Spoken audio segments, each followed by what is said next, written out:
بسم اللہ الرحمن الرحیم۔ رسول کریم صلی اللہ علیہ وآلہ وسلم فرماتے ہیں، اپنے بھائی کی مدد کرو، خواہ وہ ظالم ہو یا مظلوم۔ صحابہ نے کہا، اللہ کے رسول، یا رسول اللہ، میں نے مظلوم ہونے کی صورت میں تو اس کی مدد کی، لیکن ظالم ہونے کی صورت میں اس کی مدد کیسے کروں؟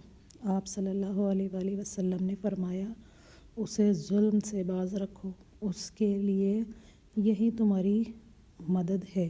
جامعہ ترمذی میں ارشاد پاک ہے، اللہ کا حق اپنے بندوں پر یہ ہے کہ اس کی عبادت کریں اور اس کے ساتھ کسی کو شریک نہ ٹھہرائیں، اور بندوں کا حق اللہ پر یہ ہے کہ جو بندہ اللہ کے ساتھ کسی کو شریک نہ ٹھہراتا ہو، اللہ اسے عذاب نہیں دے گا۔ صحیح بخاری میں نبی کریم صلی اللہ علیہ وآلہ وسلم فرماتے ہیں، کوئی اس وقت تک نہیں مرے گا جب تک اپنی پوری روزی طلب نہ کر لے، گو اس میں تاخیر ہو، لہٰذا اللہ سے ڈرو اور روزی کی طلب میں اعتدال کا راستہ اختیار کرو۔ صرف وہی لو جو حلال ہو اور جو حرام ہو اسے چھوڑ دو۔ سنن ابن ماجہ۔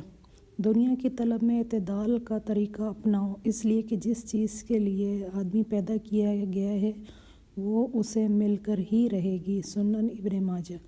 میری ویڈیو کو زیادہ سے زیادہ لائک اینڈ شیئر کریں۔